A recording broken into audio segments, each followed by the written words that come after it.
Good afternoon again, fellow collectors. December 6, 2009, our second video today. And in this video, we're going to focus on one item that sold last week on the Coach's Corner auction site. And that item is lot number 790. These Bonnie and Clyde signatures on some kind of loose leaf paper that sold for a paltry $236. But before we dissect these two signatures, I want to make a point about Coach's Corner, Lee Trithall and Scott Malik. Real quick, lot number 3, this FDR signed baseball. If you read the auction description, it reads, "It is pre-certified as genuine by the team at Stat Authentic, and most impressive is the 50-year-old spots which run through the signature, making it ironclad real. Unless it was forged 50 years ago. Of course not."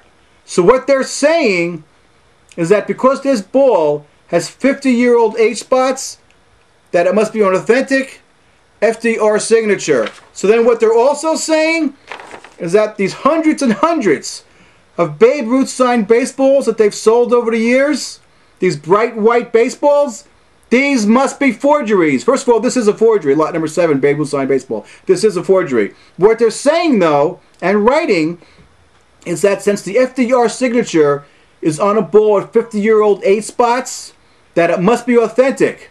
So then what they're also saying is that all these Babe Ruth signed bright white baseballs must be forgeries. They're contradicting themselves. This happened a few months ago also. There was a couple Michael Jackson auctions. In 1 month, they had a Michael Jackson autograph on a sweet spot of a baseball. The very next month, they had another Michael Jackson signed baseball that was signed on the side panel. And in the auction description, Lee Trithall writes that he's aware of Michael Jackson's signing habits and that he only signs on a side panel.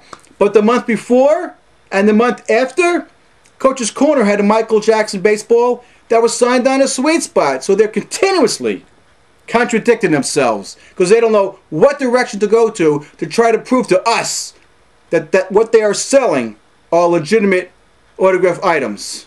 We, of course, know better. All right, let me calm down a little bit.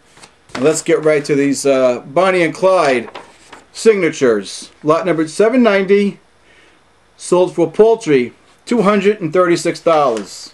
Now let's read the item description for this Bonnie and Clyde auction that ended last Friday.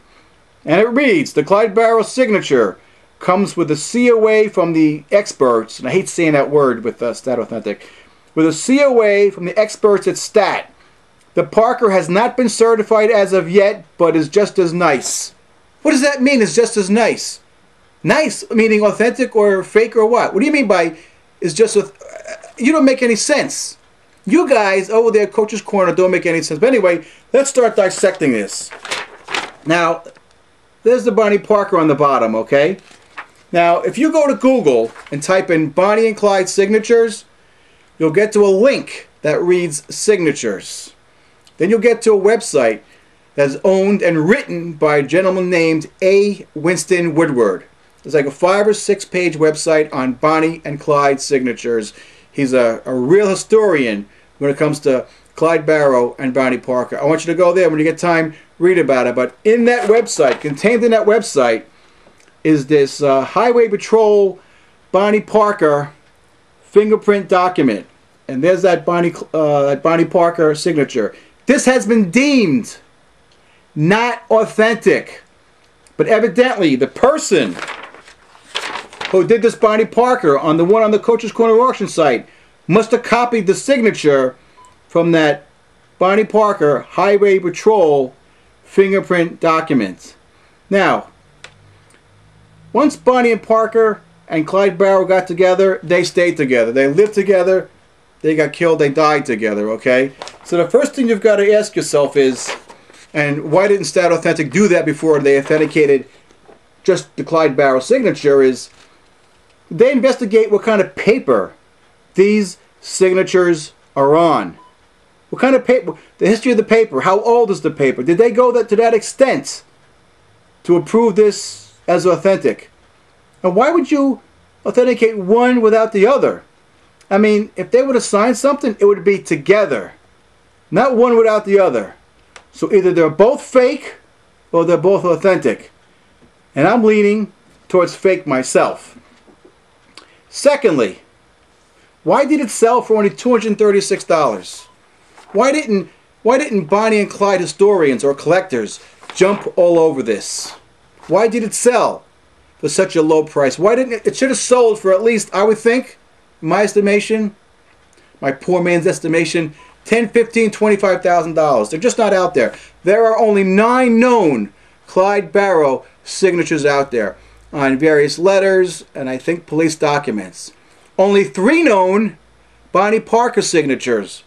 2 from her poems and 1 with Clyde Barrow that is owned by A. Winston Woodward. And please go to that website and read about this stuff. It is fascinating reading. I mean, I read it 2 times over, and it's just, I mean, myself, I've always watched the Bonnie and Clyde movie with Gene Hackman and Warren Beatty and Faye Dunaway.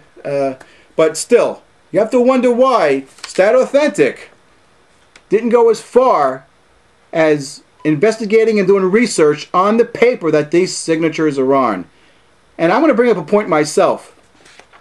Bonnie Parker knew how to write.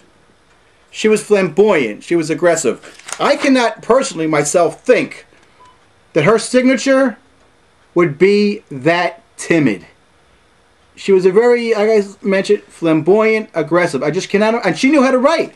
She wrote those poems.